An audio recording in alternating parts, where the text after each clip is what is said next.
cause I know life be hell sometimes. Yeah. Life just put blockades in your way, but I always say like sharpen the knife. Like try to sharpen that knife every day. Even if you start a beat and then you like, damn, your mom call you, yo, come downstairs. Just save that bit, then come back to it. And then just keep trying it every day. Like every day if you can, like you in the gym. And something gonna shake eventually.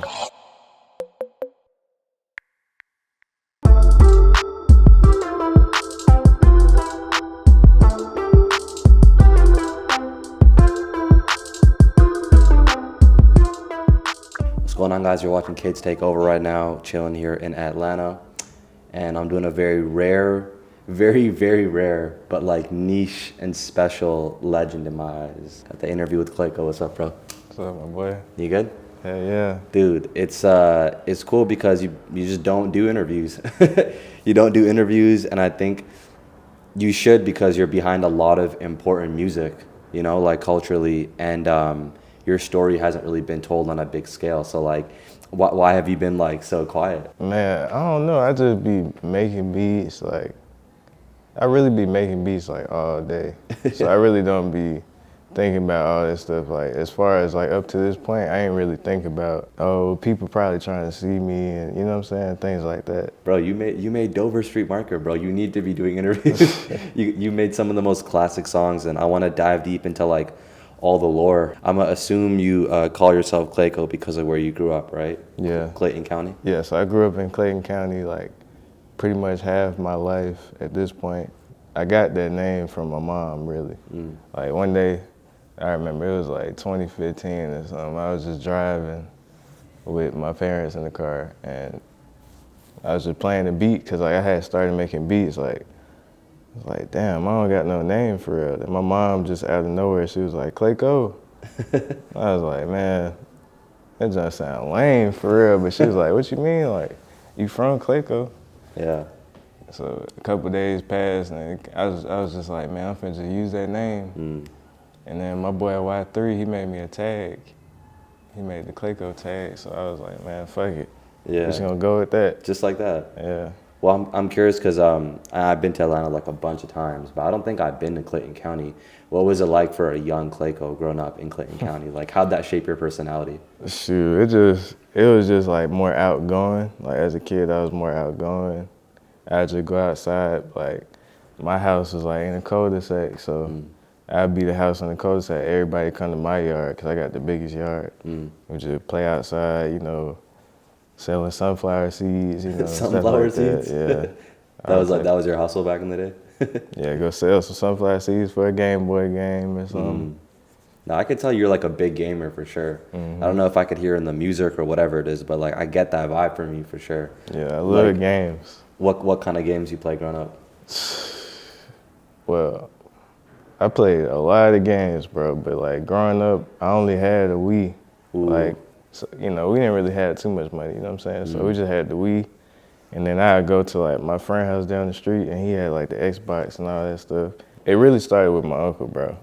Like he had like Kingdom Hearts and like Devil May Cry, all the fantasy shit, like Final Fantasy, like Soul Calibur. Like Soul I just learned. Calibur was fucking sick, bro. Who'd you use in Soul Calibur? I don't even remember them niggas for real. Siegfried? You don't remember Siegfried? The guy with the big ass sword, like the big huge sword? Oh yeah. Yeah. I probably used everybody, but I used to play that. I used to play everything, bro. But my favorite game is like Kingdom Hearts. Oh wow, okay. Yeah. Interesting. You ever play people played either two of these games, fighting games, or three.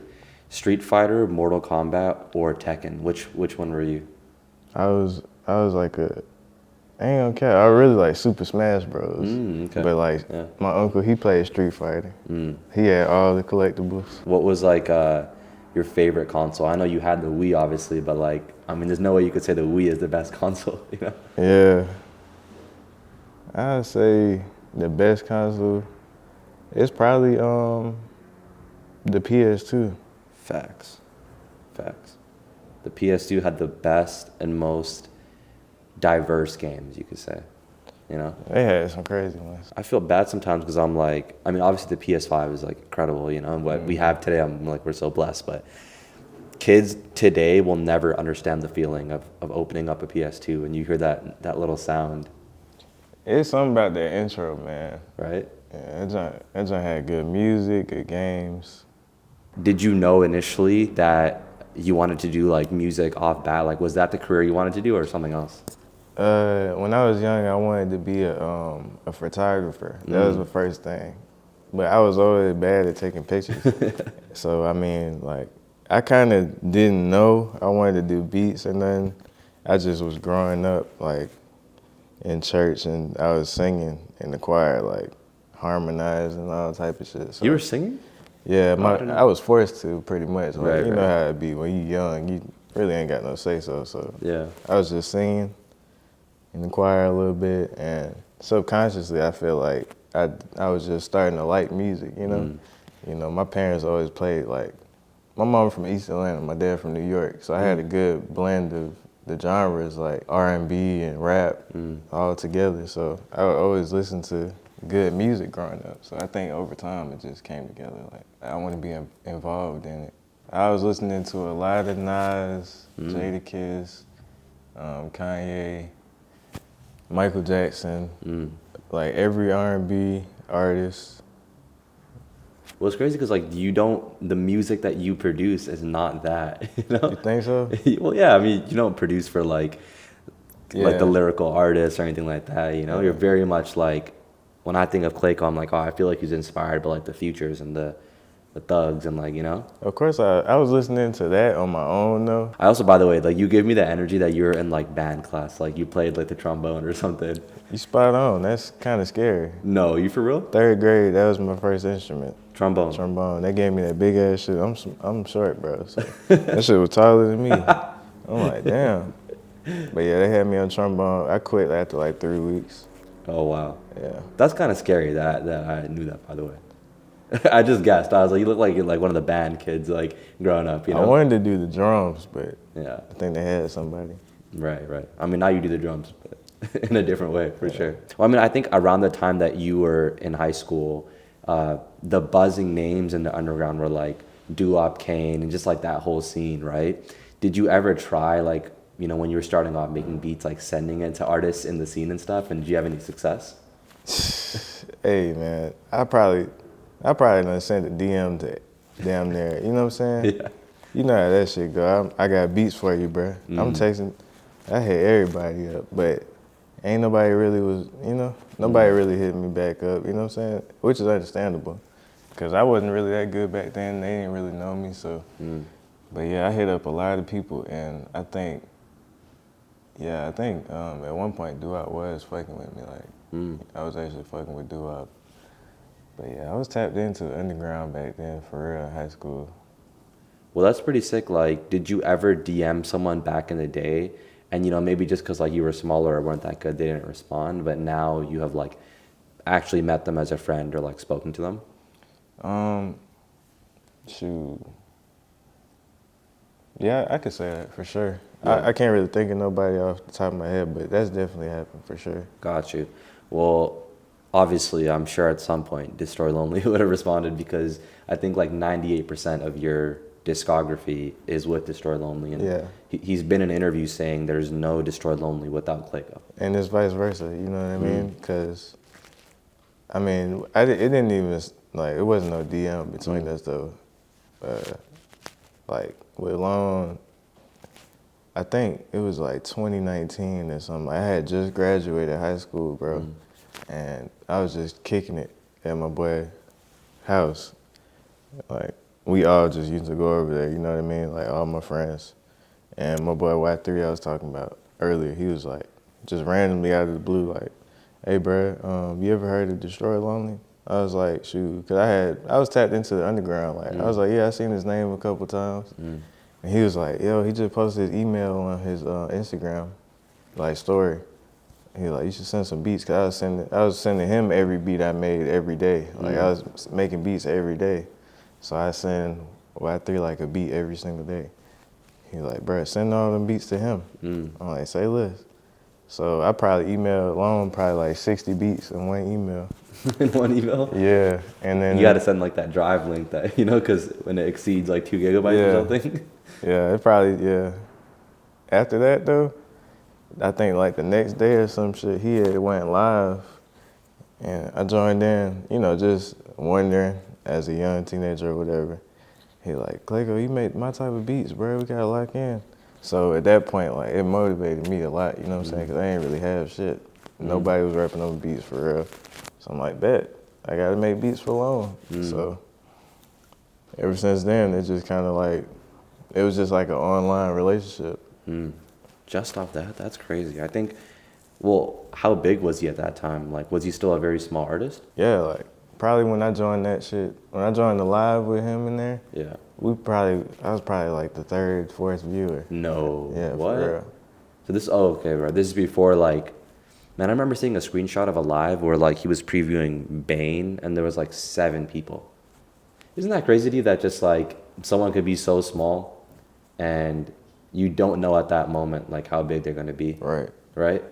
I saw this photo. I'm gonna show you. I sent it to my group chat today. It was like, I'll put it up on the screen, obviously. But it was like, you ever seen this? I saw this on Twitter today. It was like, meeting bro for the first time, but not knowing the lore we'd have together. It's like, That shit funny, but it's true. yeah? I ain't even meet, like, after I sent him all the beats and all this stuff, like, probably a year and a half or 2 passed, and I still ain't meet him. Like, we was just working online the whole time. So what was like the first song you did with him that was like notable, you think?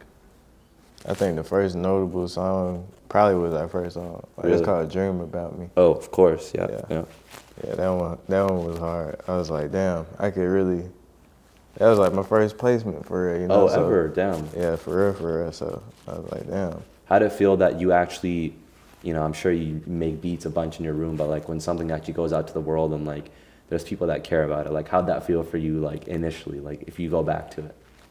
Man, it's something like you really don't know what's going on till like it happens. I guess you could say, like, it's amazing. It's like, man, it's really nice to make people feel a certain way, because that's like my whole purpose. I feel like to like make people feel good with music. So that just feel really good, you know, for it to go out to the world and people to understand like my language, I guess you could say.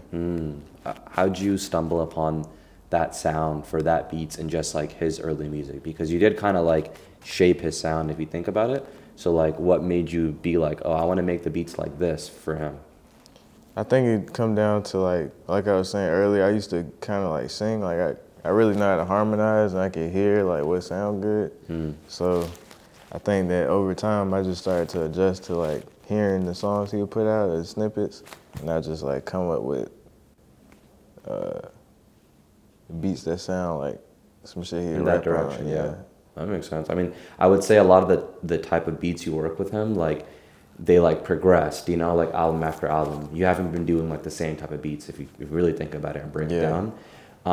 Like, you know, Broken Hearts beats are like way different than If Looks Could Kill, you know? What instructions or like direction does he give you for the beats? Like, does he tell you like, yo, could you make them more like this, and that? Or do you just show up to him and be like, yo, check out what I made? It really be like, he really be telling me like, yo, I'm thinking about doing some shit like this. And he'll give me like ideas, or we'll bounce ideas off each other, like go through samples and all type of things. Like, it's really a together type of thing. But of course I bring like a pack of beats that I just try to like, hey, I think this would fit your vibe, bro, or you know what I'm saying? But we have been collaborative over the years for sure. Do you prefer that as a producer, or would you rather just give someone the shit? I'd rather him have his own mind, you know what I'm saying? Know what he wants as well, so we can, you know, be a team rather than. Have you ever brought something and it was just like super left field and you're like, yo, maybe try this? I'm gonna probably play this man all my beats. Oh, so yeah? It's been some left fielders for sure. Yeah, that's what's up. I mean, I think a lot of people were shocked to hear like the slow, grungy sound on If Looks Could Kill, you know, like they were so not used to that, because before you guys are making all this like hard like club shit, you know. Was that like a challenge for you at all to switch it up, or what do you think? Challenge? No, I think it was like needed, you know what I'm saying? Like it fit the vibe we was on at the time, you know what I mean? So I think it was fun. If it's like a challenge, quote unquote, it's like really fun for me. I think Safety Interlude is the most slept on song, Destroy Lonely song by far. For real. And you did that beat. Yeah. You gotta tell me about that, bro. Shout out to my boy Sort, man. Shout out to my boy Sort. He was like, bro, it's this crazy sample.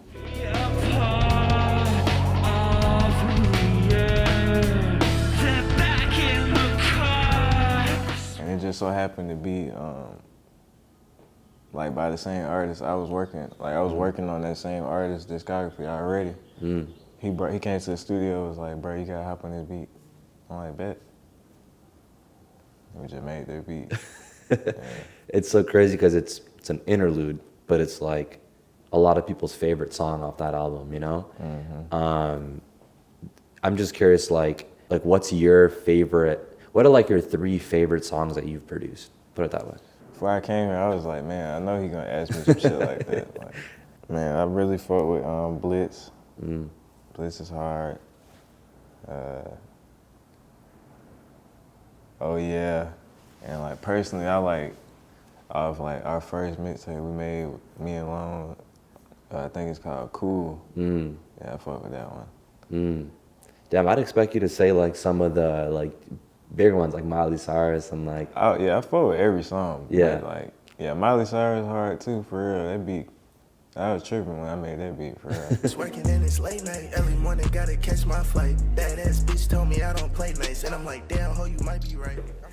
Nah, I wouldn't even, I wasn't doing nothing. I was just making beats, like, for real, back then. The song "If Looks Could Kill" was like one of the biggest like internet songs of 2023, you could say. I remember even like at one point Drake used it in like an IG reel. I don't know if you remember. For real? He was like filming Benny X backstage and he put that song on it, and just makes me think like, how does it feel to have your song go from being like, you know, just like a underground like big song to it being like a mainstream song, you know? How, like, what was that feeling like for that song specifically? I'm not gonna lie, it don't really feel like some just outstanding. Like, I guess you could say like in the moment, it's just like, oh shit, this just popped up on, oh okay, that's crazy.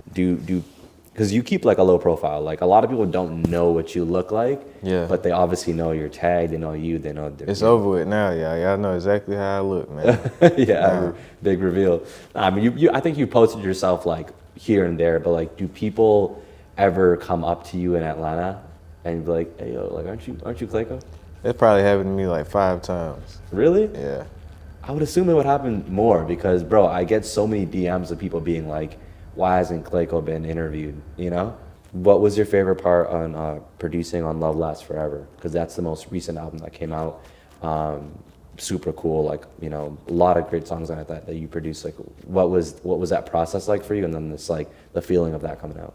Man, it was really nice when it came out.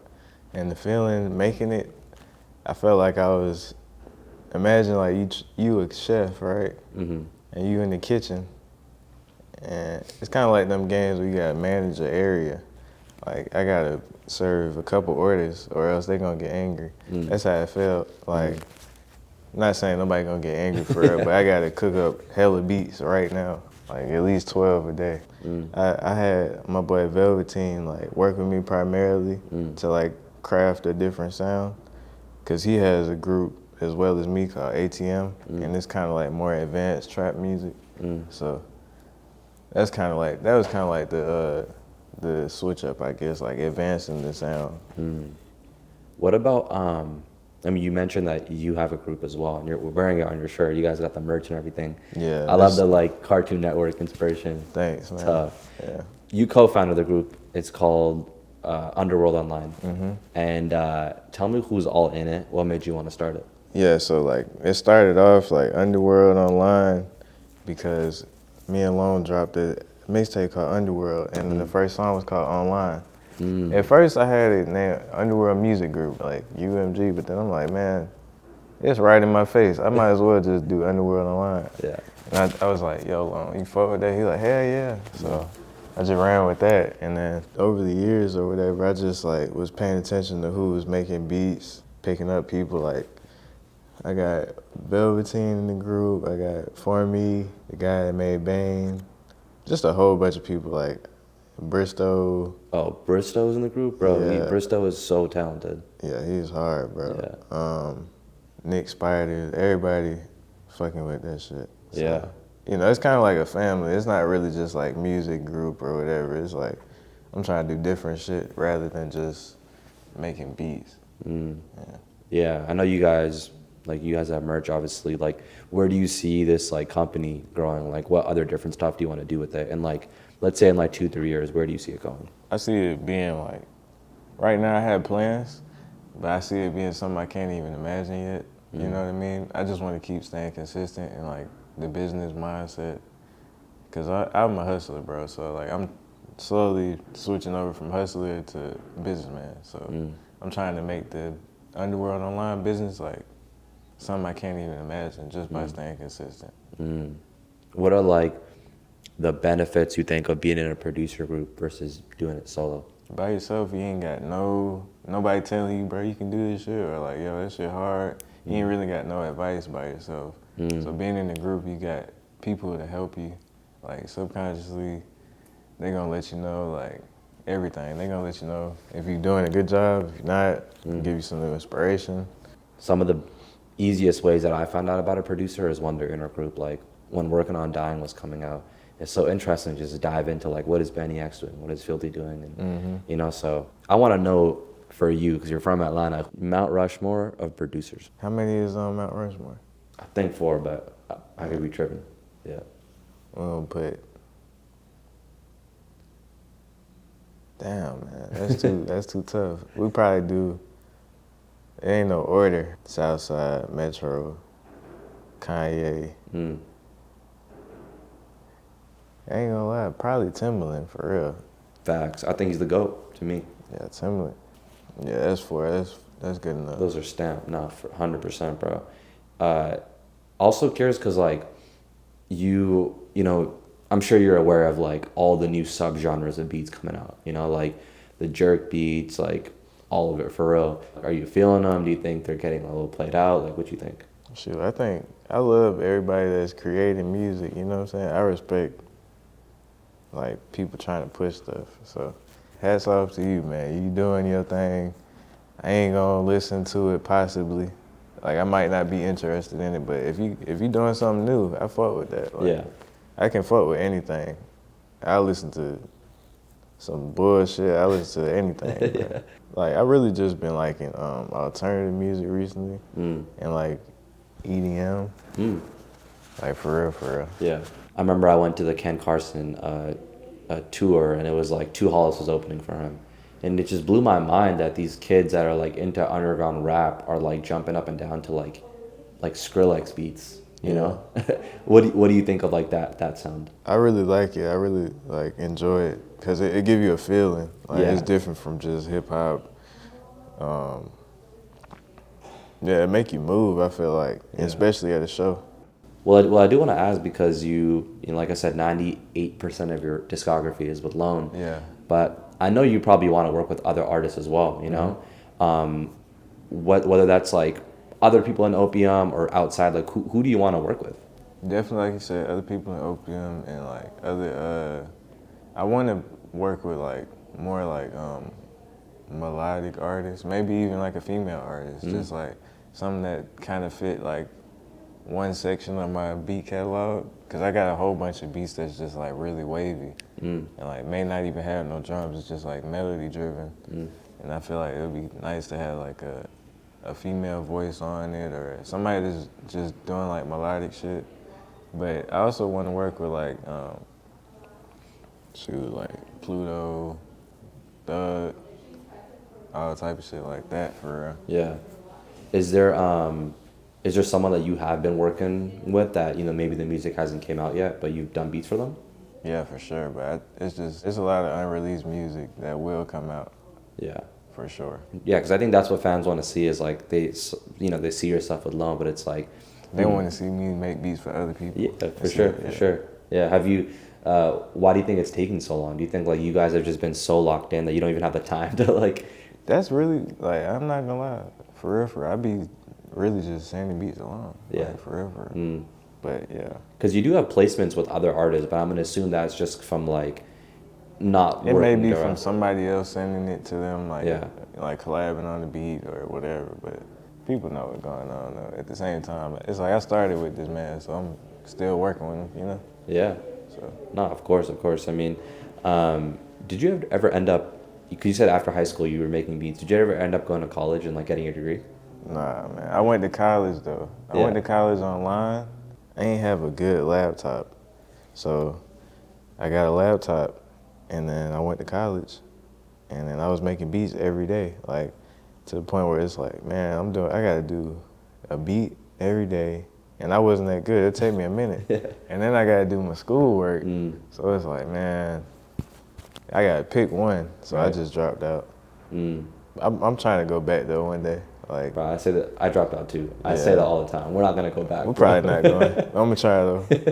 I feel like that's just something you say so that your mom like lets you do the creative shit, you know? Yeah. But realistically, it's like I just think if you're doing something creative, this is my thoughts on it. It's like you can't fully be your best version of yourself at it if you're not doing it full time, you know? Right. You can do it half and half, and that's cool if that's what you want to do. But You you're not kind of gonna got to make. put all your eggs in one basket. Yeah, For real. If you really want to make it, you got to make some sacrifices for real. yeah, So, for sure, bro.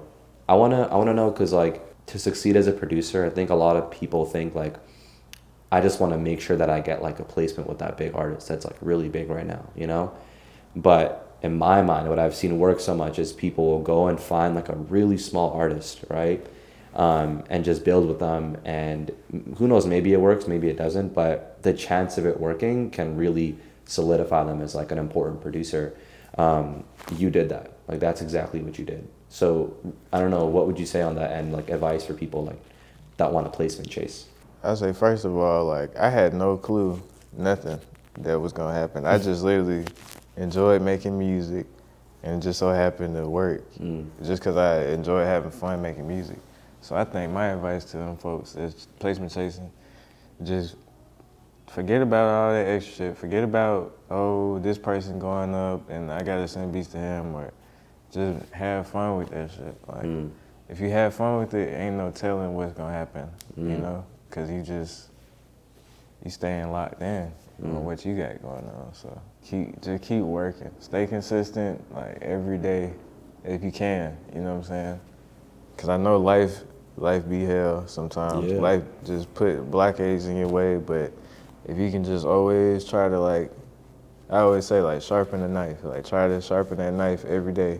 Even if you start a beat and then you like, damn, or your mom call you, yo, come downstairs. Just save that bit, then come back to it. And then just keep trying it every day. Like, every day if you can, like you in the gym. And something gonna shake eventually. Have you ever, on that note, like have you ever got like burned out from making beats or wanted to quit at some point, or? Burnt out, yeah. Quit, nah. I just go do something. Like, Something go outside, else? Yeah. Really, I just go outside, step in the grass, like barefoot, just get grounded real quick, or listen to some beats I already made, or just go hang out with the family, smoke one. Yeah. Yeah. No, I feel 100%, bro. Sometimes you gotta get away from. You can't be your whole life, bro, making beats. You know. You can't just sit there all day. You're gonna fuck up your posture and all that. Facts, definitely. Fuck up your posture. It's funny. Hell yeah, bro. Well, I appreciate the advice, and cool to finally get to know you and like the lore behind the beats and all that. You know. So thanks for coming on the show, bro. Man, I appreciate you, man. Of course. Hell yeah, bro. This is Kids Take Over. Sitting out with Clayco. Let's get it, bro. The vlog, if you just want to shout out. No, you just say a shout out to the KTO family. Shout out to KTO, man. It's your boy Clayco in the building. Hell yeah. I got Telly behind the camera. Got Delani behind the camera. Let's get it.